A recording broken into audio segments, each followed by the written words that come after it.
Ya, silakan Pak, ada yang Halo, mau ditanyakan Pak?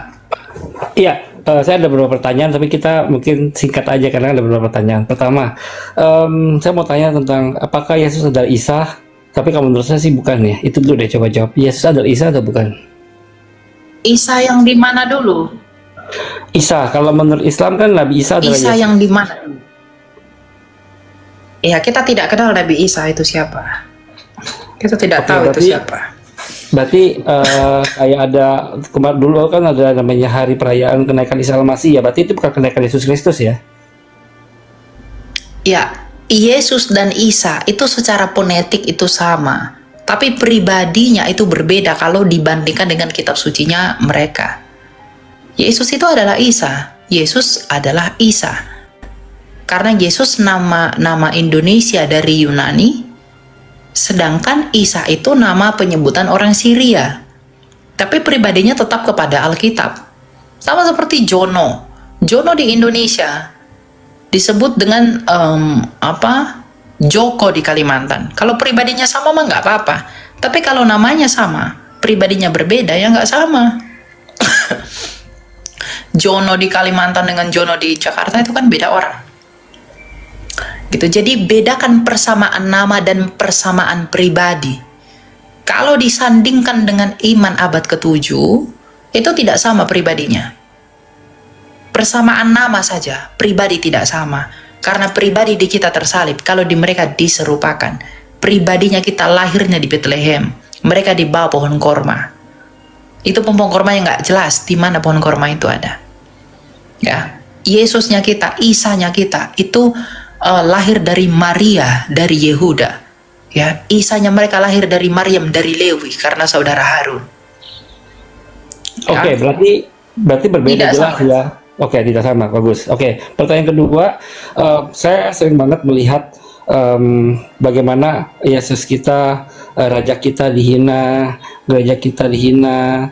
Terus saya sebagai pengerja juga di gereja, saya kadang-kadang suka ya sudahlah, ngapain kita nggak bela Tuhan, Tuhan kita nggak perlu dibela. Tapi banyak sekali juga anak-anak Tuhan yang lain juga tetap kita harus bela, kadang-kadang juga yang seperti itu. Sebenarnya kita perlu ngebela nggak sih, dalam arti kita kayak ya menjelaskan sebenarnya kita nggak punya kapasitas itu, seperti kalau Bro Elia kan punya kapasitasnya dengan ilmunya. Nah, kalau dari saya sendiri saya rasa nggak perlu kita kayak contohnya kemana ada video di mana satu klub di negara mana saya lupa, Jepang kalau nggak salah, yang ada menggunakan tema Kristen, jadi ada salibnya, jadi kayak gereja tapi itu jadiin klub, boleh ngerokok, boleh minum. Nah di situ justru yang kepanasan, yang marah-marah malah umat Islam, yang komen yang seolah-olah kayak ayo anak orang Kristen kenapa nggak marah-marah sih, kok nggak mau ngebela, kok malah diem aja, kok malah santai aja gitu ya. Coba saya mau tahu intinya dari pertanyaan saya ini adalah apakah kita perlu untuk membela Tuhan kita yang dihina gitu loh. Ya, membela Tuhan kalau untuk membantu dia agar dia dimuliakan, itu nggak perlu. Membela dia agar dia memiliki apa yang dia tidak miliki, itu nggak perlu, karena semuanya milik dia. Bahkan dirimu sendiri dan saya ini miliknya dia. Saya tidak berhak mengklaim bahwa saya ini adalah milik saya. No.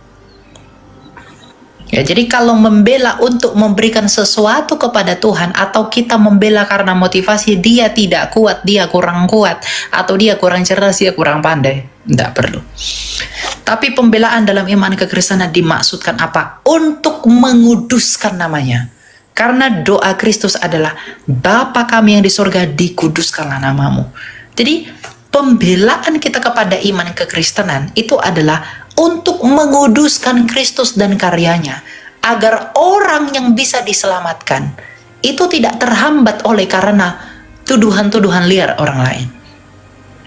Tuhan mengkehendaki semua orang diselamatkan, dan banyak dari mereka yang masih di luar tahta Kristus itu belum mau percaya kepada Yesus karena beberapa hal yang mengganggu mereka. Maka pertanggungjawaban iman itu dimaksudkan untuk menjawab kesalahpahaman mereka agar mereka tidak terlambat dan tidak terhambat masuk kepada Kristus. Jadi apologetika itu bukan untuk membela Allah karena dia kurang mulia. Tapi apologetika itu adalah untuk kita dijadikan alat membawa jiwa-jiwa ini kepada dia untuk dan demi kemuliaannya. Itu maksud apologetika. Jadi apologetika itu adalah untuk menguduskan Kristus dan karyanya dari tuduhan-tuduhan yang liar mengenai dia. Bukan untuk membela dia dalam pengertian harus begini, enggak. Salib dipijak-pijak orang, salib dibalik-balikkan orang, itu urusannya. Ya, kita nggak perlu, nggak boleh salib begini. Tapi ketika orang berkata, Yesus bukan Tuhan, luruskan. Kenapa? Itu untuk membawa orang agar tidak tersandung kepada siapa Kristus yang sesungguhnya. Ya, mau mereka bakar gereja, ya, mau mereka injak-injak gereja, injak-injak gambar Yesus, silahkan. Itu urusan mereka. Tapi ketika mereka berkata, Yesus bukan juru selamat, kamu harus menjawab itu. Kenapa? Agar orang tidak tersandung oleh karena tuduhan itu kalau kita tidak menjawab. Jadi bedakan pembelaan itu dalam pengertian makna dan konteks yang seperti apa. Ya, dia nggak perlu diapa-apain, dia udah mulia, dia yang udah mempunyai segala sesuatu. Bukan dia yang butuh kamu, kita yang butuh dia. Ya, jadi karena kita butuh dia dan di dalam syukur itu kita berapologia, menguduskan namanya melalui apa? Apologetika dan pengajaran. Itu esensi apologetika. Menguduskan Kristus. Oke, Bro Elia. Nah, saya ngerti. Tapi apakah semua anak Tuhan? Semua. Bukan cuma yang punya. Rasul Petrus mengatakan, hendaklah kamu itu kepada siapa? Kita semua. Jadi orang Kristen itu harus berapologia. Masa kamu menerima yang enak-enak saja tapi kamu tidak mau bersyukur kepada Allah? Mempertanggungjawabkan apa yang kamu imani. Ketika orang menuduh itu Yesusmu itu bukan Tuhan, tapi kamu tahu, tapi kamu tidak mau jawab, di mana kasihmu kepada Allah? Kasihmu kepada Allah membiarkan Allahmu disalahpahami. Itu bukan kasih. Jadi semua orang Kristen wajib dan harus berapologetika. Tapi dengan berbagai cara. Kalau cara saya itu eksklusifisme. Ada yang inklusif. Ada yang dengan cara-caranya orang itu ada berapologetika. Tapi ketika orang menyatakan sesuatu yang salah mengenai imanmu, kamu harus jawab itu. Kalau dia tidak mau jawab, berarti dia bukan orang beriman. Oke, Kak Elia, pertanyaan terakhir. Para rasul itu memberi jawaban untuk semua. Oke, saya sudah paham. Oke, Kak Elia, pertanyaan terakhir saya adalah, Kak Elia ini statusnya evangelis, PDT, PDM? Saya tidak punya status apapun. Karena saya bukan orang teologia. Saya orang bisnis. Saya kuliah bisnis. Tapi saya merasa saya berapologetika karena saya bersyukur kepada Dia yang hidup. Jadi apologetika saya itu bukan karena saya terbebani, tapi karena saya merasa bahwa saya perlu berapologetika untuk mempertanggungjawabkan iman saya secara pribadi untuk tuduhan yang publik. Jadi apologetika saya adalah pertanggungjawaban iman saya secara pribadi kepada publik atas tuduhan orang mengenai iman saya yang juga kepada publik. Gitu. Kenapa? Jadi saya kalau Kak Elia ngerasa pendeta. Saya lihat Kak Elia kan ngerasa kayaknya, saya merasa Kak Elia punya PR nih dari Tuhan nih, karena nggak semua orang punya dedikasi seperti ini. Kenapa Kak Elia nggak benar-benar mendalami lagi, maksudnya ya mengikuti prosedur yang ada, lalu ya Kak Elia bisa maju lebih lagi menjadi berkat, misalnya belajar teologi lalu mendapatkan ya itulah sebagai penamaan pendeta atau apa, sehingga bisa bicara di gereja-gereja lalu menjadi berkat juga kan buat anak Tuhan lainnya. Ya, itu kedaulatan Tuhan. Kalau Tuhan mau demikian, maka demikian. Tapi kalau Tuhan nggak mau begitu, ya nggak usah. Saya begitu saja. Melayani tidak harus dengan gelar pendeta. Rasul Paulus tidak ada gelar MTH, STH. Petrus nggak ada gelar MDiv. Pester itu nggak ada gelar. Tapi mereka orang-orang yang dipakai Tuhan dengan hebat. Kualitas argumentasimu bukan dinilai dari gelarmu, tapi dinilai dari apa? isi dan substansinya. Apa yang kamu sampaikan? Banyak orang punya gelar, tapi mengatakan Yesus lebih rendah dari Bapa. Banyak orang punya gelar, ada keselamatan di luar Yesus. Banyak orang punya gelar, titelnya tinggi-tinggi, mengatakan orang di luar Kristus pun selamat. Gelarnya begitu tinggi, titelnya berkata Roh Kudus itu istri saya. Oke. Kadang titel itu membuat kita jadi begitu. Ya. Oke. Saya sudah jelas dan mengerti. Terima kasih. Dia duduk di sebelah kanan. Apakah ada ayat Alkitab yang berkata bahwa dia memang benar-benar duduk di sebelah kanan? Apakah ada rasul-rasul yang mengatakan bahwa dia memang betul-betul duduk? Allah itu tak berwujud. Ya, Allah itu roh. Ya, jadi itu Anda dapatkan itu di mana maksudnya? Tertulis di mana Kamu gitu? cari di manapun itu jawabannya pasti begitu.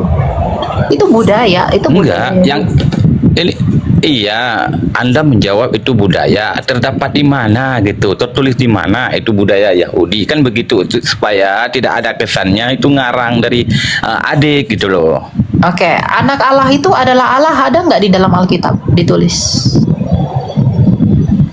Ini jangan kemana-mana dulu. Ini masalahnya kan kita yang berbicara tadi budaya. itu. Kita berbicara budaya, gitu. Ketika Tuhan Yesus mengatakan anak manusia tidak tahu hari kiamat, apakah kamu menyimpulkan Yesus tidak tahu hari kiamat? Kalau memang Yesus sendiri mengatakan bahwa dirinya tidak tahu hari kiamat, ya memang nggak tahu. Mau bagaimana lagi? Memang dia sendiri, ya kan? Oke, Dia berarti sendiri yang Yesus tidak tahu mengatakan. hari kiamat, begitu ya? Iya tentu dong, karena dia yang katakan. Oke, ya. Ya, jadilah pocong ya. Saya kasihan kamu nanti jadi pocong seperti yang di fotomu itu ya. Makanya kalau fotonya sudah pocong, pasti roro pocong yang nempel itu ya. Suka kali melompat-lompat ya. Gitu. Tadi kita bilang budaya apa? Dia ngomong seperti pocong ya, melompat. Melompat-lompat dia ya. Kita udah bilang itu budaya. Dia malah ngotot dari mana. Saya pikir tadi dia tuh orang Kristen, ternyata yang suka dipocong ya.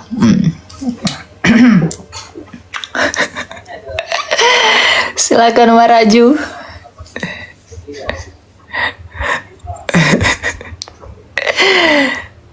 Mana nih Maraju nih ya? Jangan seperti pocong ya. Makanya foto itu diganti yang benar-benar, jangan dibuat pocong-pocong ya. Nanti singgah roro pocong ya. Astaga naga. Udah jam berapa ini ya? Oh iya, aku harus melayani soalnya jam 5. Budaya, memang budaya itu nggak tertulis tapi tersirat. Ketika Tuhan Yesus bilang anak manusia tak tahu hari kiamat, itu nggak ada tulisannya dalam Alkitab, tetapi itu budaya orang Yahudi, gitu loh. Silakan Bu Juliana. Selamat siang. Halo? Oh, nggak ada ya? Banyak kali nama Juliana ya.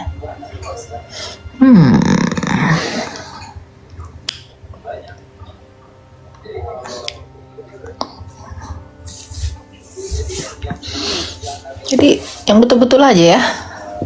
Kalau bertanya dijawab, jangan ngotot. Kalau ngotot-ngotot tuh langsung saya turunkan. Silakan Rahman. Halo Rahman. Tidak ada. Baiklah. Kenapa ada 100 orang yang mau request naik, tetapi yang naik satu pun tidak ada yang jelas? Aduh, ya. Silakan Bintang. Belum. Kak, saya kan Kristen, tapi biasa kan ditanya sama teman saya itu, dia bilang, kamu kan punya 3 Tuhan ya, aku bilang itu Allah Tritunggal, tapi mereka tuh nggak paham bedanya apa, bisa nanti dijelaskan ulang Kakak. Terus kalau misal pertanyaan kedua ini, kalau misalnya di gereja itu biasa pendeta tuh baca Alkitab, tapi kayak kosakatanya tuh agak beda-beda gitu Kak. Kalau misalnya baca Mazmur secara responsial, itu kenapa ya Kak bisa diubah-ubah gitu, diganti-ganti? Terima kasih. Apanya diganti-ganti? Cara bacanya? Ya kayak misalnya kosakatanya gitu Kak, kayak apa sih, kayak diperbarui apa gitu ya Kak? Bingung. Pernah dengar tapi Gimana lupa. itu diubah-ubah? Apa yang diubah? Kayak berbeda kak, kayak misalnya gimana ya? Pernah dia kayak apa ya kak? Dia kayak Ya, apanya? berbeda. Isi Alkitabnya itu kayak kosa-kosa katanya aja sih biasa. Oh, jadi Alkitab orang lain berbeda dengan kita gitu. Enggak, yang pendeta ada kayak perjanjian apa gitu kak, kayak diperbaharui gitu kata-katanya. Aku pernah dengar sih kak, dia bilang, tapi aku lupa. Aku kan nggak tahu itu apa. Apa yang diperbaharui?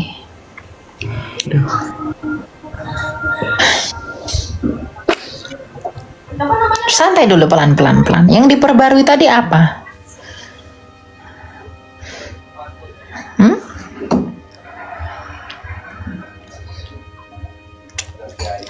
Mungkin terjemahannya berbeda. Itu memang ada. Ya sudah, itu mah terjemahan. Naskah aslinya kan tetap sama. Gitu ya. Nah, lalu kalau kamu tanya mengenai yang pertama, Tritunggal itu bagaimana kamu sembah tiga Tuhan? Kita nggak pernah sembah tiga Tuhan. Bawa aja 1 Korintus 8 ayat 6 dan 7. Bagi kita hanya ada satu Allah saja, yaitu Bapa, dan satu Tuhan, yaitu Yesus Kristus. Sudah, cukup jelas.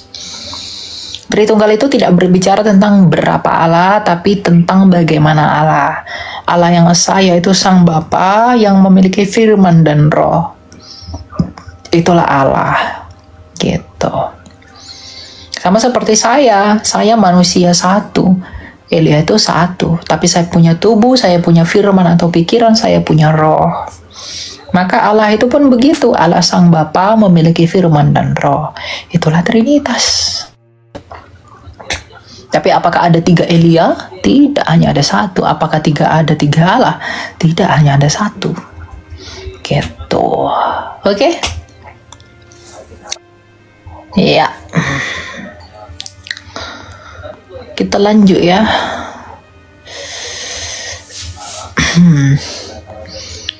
Banyak kali kalian yang mau naik ini.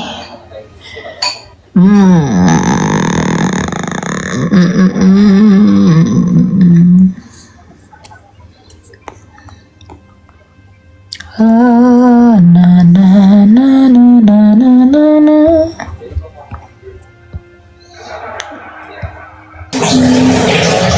Silakan Metanoia. Halo Metanoia.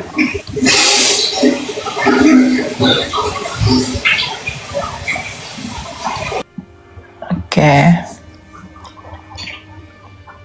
Tidak ada Metanoia ya.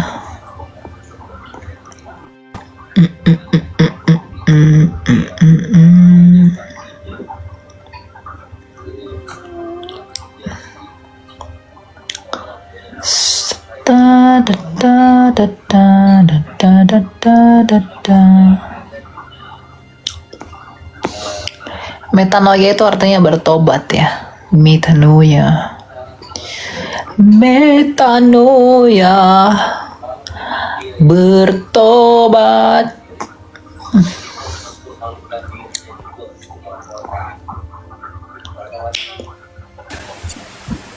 Silakan, siapa ini? Handi. Shalom El. Ya, salam. Belakangan ini aku sering dengar ada saksi Yehova, Oneness, sama Unitarian. Kalau saksi Yehova aku sudah tahu karena aku pernah didatangin. Oneness juga lihat di komal-komal kurang lebihnya tahu. Yang aku nanya, Unitarian tuh apa sih? Unitarian itu nenek moyangnya saksi Yehova. Dia menolak Yesus itu sebagai yang ilahi. Oh, berarti dia menurunkan Yesus ya dari levelnya Allah jadi levelnya manusia gitu ya? Betul. Mereka bilang Yesus itu hanya ciptaan. Unitarian itu saksi Yehova. Namanya aja yang berbeda. Oke. Mau nanya satu lagi boleh El? Ya, silakan. Di perjanjian lama kalau nggak salah kan itu berisi nubuatan para nabi. Ya. Nah, kalau di Yesaya 38 itu menurut aku sih nubuatan ya. Nah, nubuatan yang aku mau tanya itu, nubuatan itu sudah terjadi atau akan terjadi? Mengenai perang di Gog di tanah Magog. 38. Firman Tuhan tentang Gog di tanah Magog ya. Ini kan pasal ini sebenarnya penggambaran apa ya? Persekutuan bangsa-bangsa yang akan memerangi Israel nanti setelah pemulihan mereka ke negeri asalnya. Jadi nanti setelah Israel itu, ini belum terjadi ya. Nanti setelah Israel itu dikumpulkan menjadi satu, akan banyak bangsa-bangsa yang akan memerangi mereka. Gitu. Oke. Ini Itu belum. berarti ada nubuatan yang akan terjadi ya, El ya. Ya, ini akan terjadi. Oke. Ini kan Ada nggak? disinggung juga di dalam kitab Wahyu oleh Rasul Yohanes. Oke. Gog dan Magog. Ya. Thank you, El. Oke, ya. God bless, El. Yep.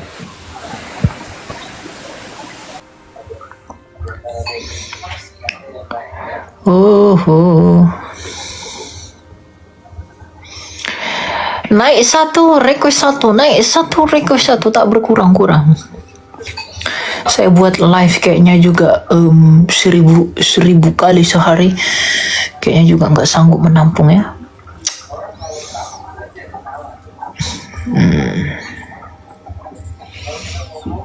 Apa sih ini ya?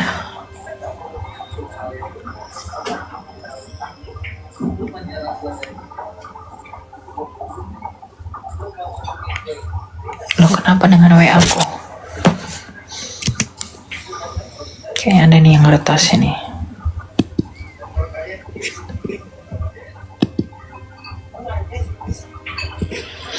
Halo.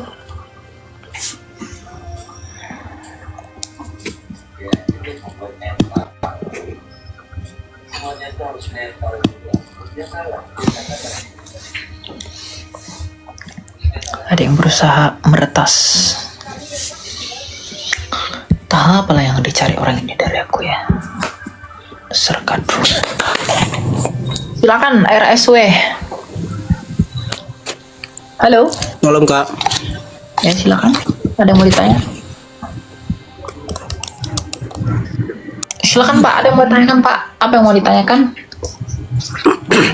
Oke, baik.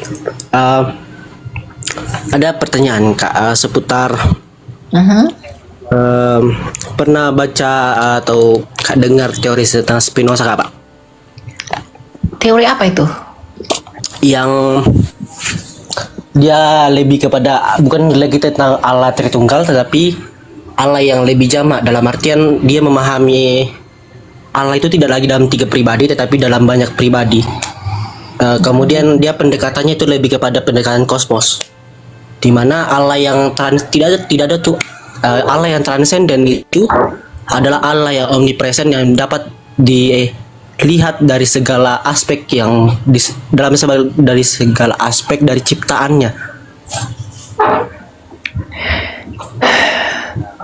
Secara numerik itu memang tak bisa dihitung, tetapi realitanya itu memang 3.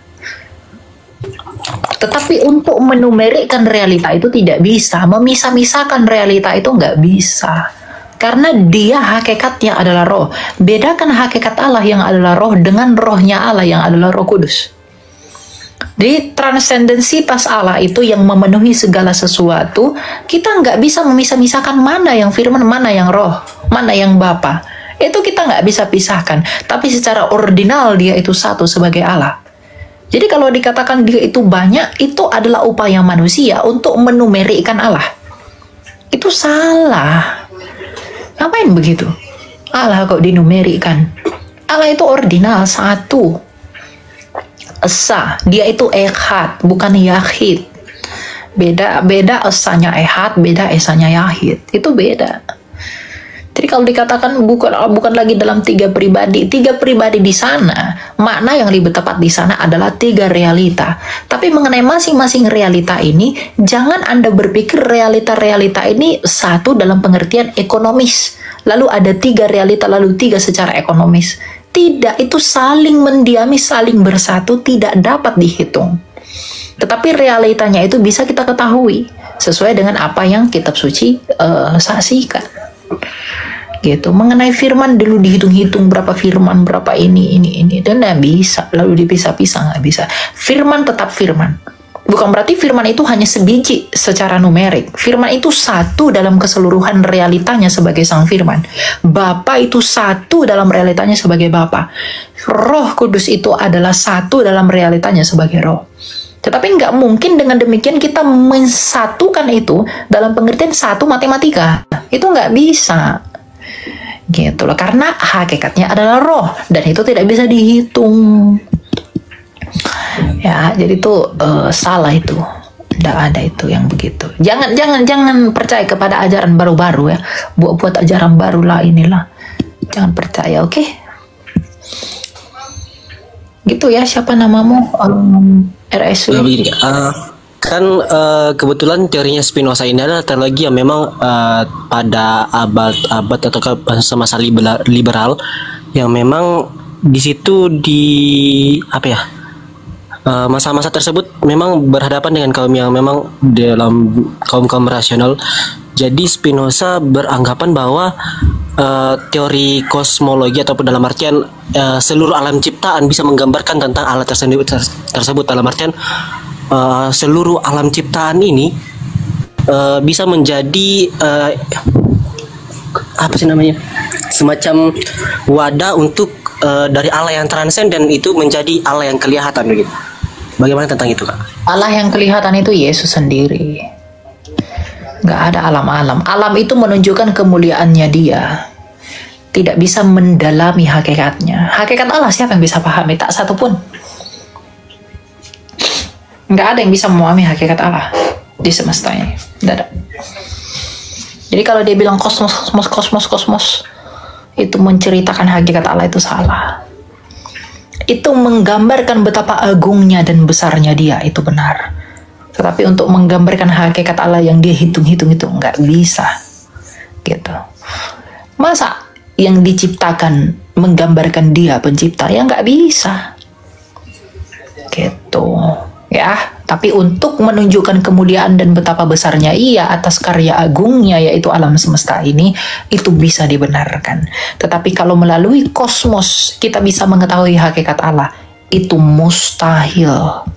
Nggak mungkin, karena tak seorang pun yang memahami Allah selain daripada roh Allah itu sendiri. 1 Korintus 2. Roh Allah itulah yang tahu apa yang di dalam diri Allah sepenuhnya. Sama seperti manusia, roh manusia itulah yang tahu apa yang ada dalam manusia. Demikian juga Roh Kudus. Makanya Roh Kudus membantu kita untuk memahami Allah. Roh Kudus membantu kita untuk memahami karya Yesus Kristus. Maka itu Yesus bilang Roh Kudus yang datang dari Bapa itu akan menolong kamu, menghibur kamu. Dia akan bersaksi tentang aku. Dia tidak akan memuliakan dirinya sendiri. Makanya orang Kristen itu adalah orang-orang yang benar-benar Kristen itu adalah orang-orang yang menginjili, bersaksi mengenai Yesus sebagai bukti bahwa dia memiliki Roh Kudus. Dan buah hidupnya juga benar. Dia mulai meninggalkan dosanya, dia mulai bertobat, punya keinginan dan kerinduan untuk hidup layak di hadapan Allah. Mengejar kekudusan itu. Itu kehendak Roh. Gitu. Ya. Jadi nggak bisa dihitung begitu.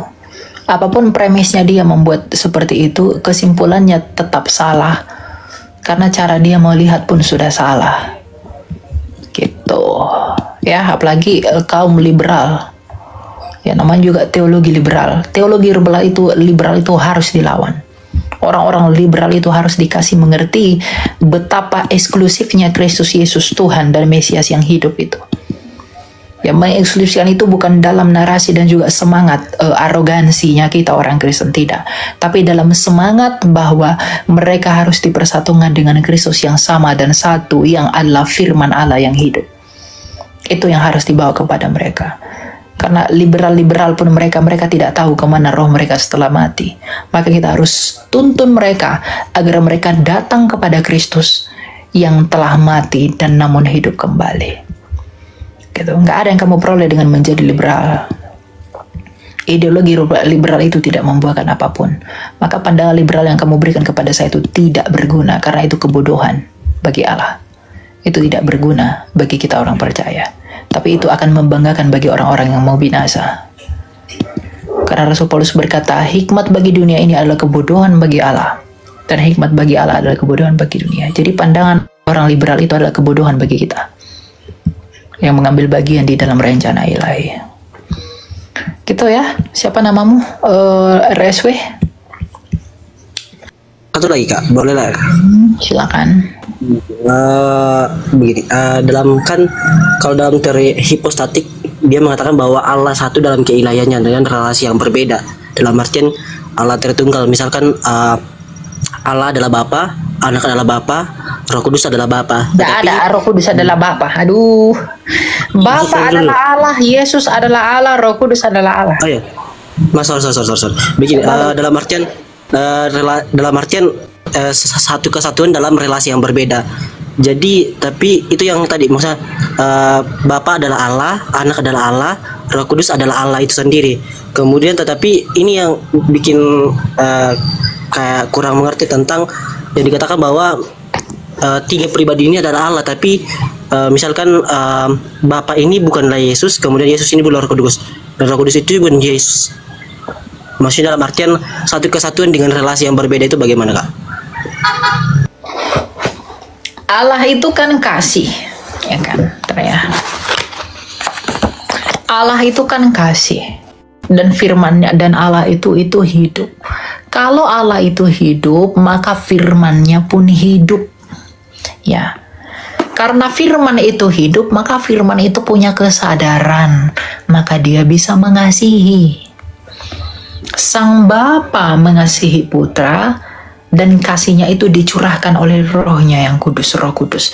Roh Kudus inilah yang mencurahkan kasih dari Bapa kepada Putra. Lalu Roh Kudus ini juga lah yang mencurahkan kasih Bapa kepada Putra. Makanya saling mengasihi, karena Yesus yang adalah firman Allah itu adalah gambaran stempelnya Sang Bapa. Kolose 1 ayat 15. Makanya Tuhan Yesus berkata kepada Niko, siapa itu yang bertanya sama dia? Dikatakan, tunjukkanlah Nikolaus ya, tunjukkanlah Bapa itu kepadaku. Tuhan Yesus berkata apa? Kalau kamu melihat aku, kamu melihat Bapa. Ya kan? Kalau kamu melihat aku, kamu melihat Bapa. Ya, Nikodemus ketika bertanya kepada Kristus, Filipus ya, maaf. Ketika dia bertanya kepada Kristus, tunjukkanlah Bapa itu kepadaku. Tuhan Yesus bilang apa? Kalau kamu melihat aku, kamu melihat Bapa, karena Kristus sendiri adalah cap stempelnya dari Bapa. Kolose 1 ayat 15 tadi. Nah, Sang Bapa ini telah mengasihi gambarnya. Jadi dia itu mengasihi gambarnya itu sejak kekal, yang dia refleksikan melalui firman-Nya itu. Makanya Tuhan Yesus itu dalam teologi Kristen itu diperanakkan sejak kekal. Karena dia selalu memancarkan dirinya melalui firman-Nya itu. Firman-Nya itulah yang memancarkan kemuliaan Bapa. Oleh firman-Nya itulah Bapa itu diketahui dan dikenali. Maka Bapa mengasihi gambarnya itu, yang dicurahkan kasihnya oleh Roh Kudus. Roh Kudus juga mengasihi dia oleh Roh yang sama itu. Makanya dikatakan Roh Kudus itu adalah Roh yang mengerti siapa Allah. Relasi kasih itu. Makanya nggak heran ketika Tuhan Yesus dibaptis, ada Roh Kudus di sana. Kenapa ada Roh Kudus di sana dalam rupa merpati? Karena Allah Bapa berkata, inilah anak yang kukasihi. Ketika Allah Bapa berkata, inilah anak yang kukasihi, kepadanya lah aku berkenan, sedangkan Yesus yang dibaptis, artinya Sang Bapa mengaliri kasihnya melalui Roh-Nya yang kudus. Makanya ada Roh Kudus di sana. Gitu. Ya, jadi memang ada perbedaan hipostasis, tapi satu di dalam relasi keilahiannya disebut dengan istilah perikoresis. Ya, berperikoresis, saling mengasihi dari keabadian hingga keabadian, dari kekekalan hingga kekekalan. Itulah Allah. Karena Allah itu kasih, dan kasih itu relasional. Kasih itu relasional, dia harus butuh objek untuk dikasihi. Maka Sang Bapa mengasihi anak. Anak juga mengasihi Bapa. Makanya Tuhan Yesus berkata, Bapa telah mengasihi aku sebelum segala sesuatu ada. Ya Bapa, permuliakanlah aku dengan kemuliaan yang kumiliki di hadiratmu sebelum dunia ini ada. Ya. Jadi, itu maksudnya, ya.